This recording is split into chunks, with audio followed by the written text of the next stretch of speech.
CM DY સીએમના નેતૃત્વ હેઠળ operation mule hunt 1.0 પાર પાડીને પોલીસે કાળાબજારનો પર્દાફાશ કર્યો.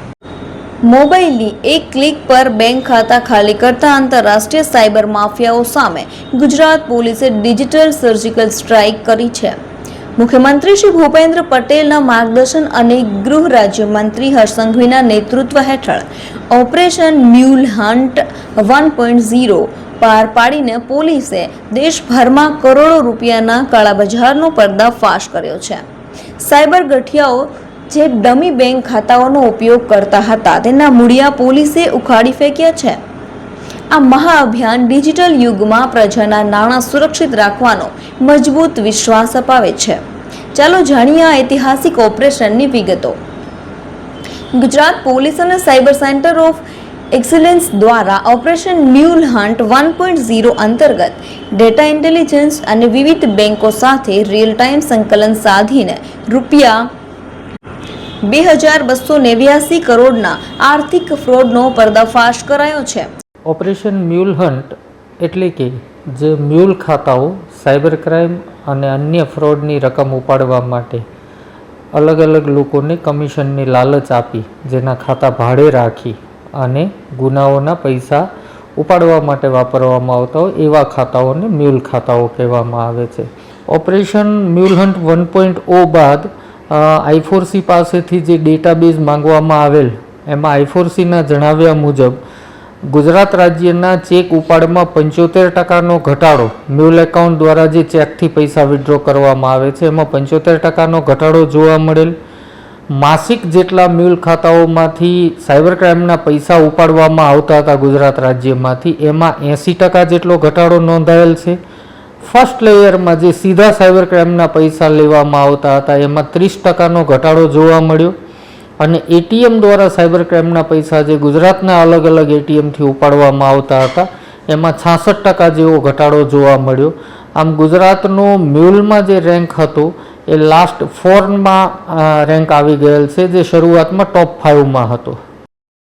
આ અંતર્ગત રાજ્યભરમાં 565 એફઆઈઆર નોંધીને 638 રીઢા ગુનેગારોની ધરપકડ કરવામાં આવી છે.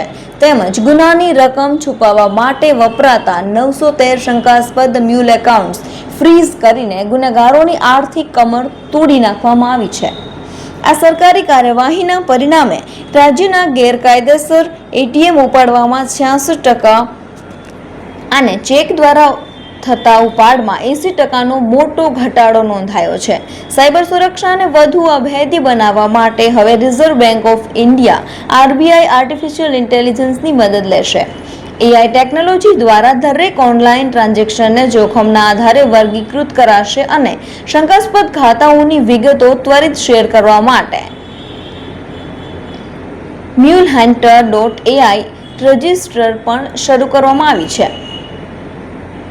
દેશના 100 કરોડની વધુ ઇન્ટરનેટ વપરાશકર્તાઓની સુરક્ષા કાજે ગુજરાત પોલીસનું આ પગલું સમગ્ર દેશ માટે મિસાલ બન્યું છે. પંચાયતની પાર્લામેન્ટ સુધી વિસ્તરેલી ડિજિટલ કનેક્ટિવિટી વચ્ચે સ્માર્ટ ઇન્વેસ્ટિગેશનના જોરે આજે કાયદો ગુનેગારોથી 2 કદમ આગળ છે.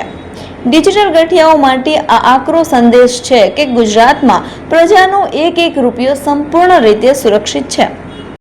હાલમાં ઓપરેશન મ્યુલ હન્ટ 2.0 શરૂ કરવામાં આવેલું છે.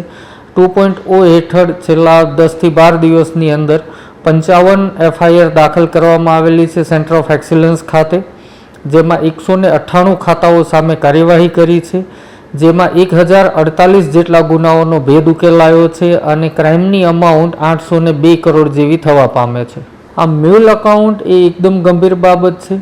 ખાતાધારકને એ નથી ખબર હોતી કે એમની નાનકડી એવી લાલચના કારણે આ પૈસા દુશ્મન દેશોમાં અન્ય વિદેશોમાં પણ જાય છે અને ખૂબ મોટા પાયે મની લોન્ડરિંગ અને ટેરર ફિનાન્સિંગમાં પણ આનો ઉપયોગ થઈ શકે છે. આપના માધ્યમથી તમામ નાગરિકોને એ વિનંતી કે પોતાનું ખાતું કોઈ અન્યને વાપરવા માટે ભાડે ન આપવું, 1 કે 2% કમિશનની લાલચમાં ખાતાનો દુરુપયોગ થવા ન દેવો અને તમારા ખાતામાં કોઈ પણ પ્રકારની રકમ તમારી જાણ બહાર આવે તો તાત્કાલિક 1930 ઉપર સંપર્ક કરવો. અને અન્ય કોઈ વ્યક્તિ તમારી આજુબાજુમાં જો આ પ્રકારની પ્રવૃત્તિ કરતા હોય તો તાત્કાલિક સ્થાનિક પોલીસ અથવા 1930થી જાણ કરવા વિનંતી છે.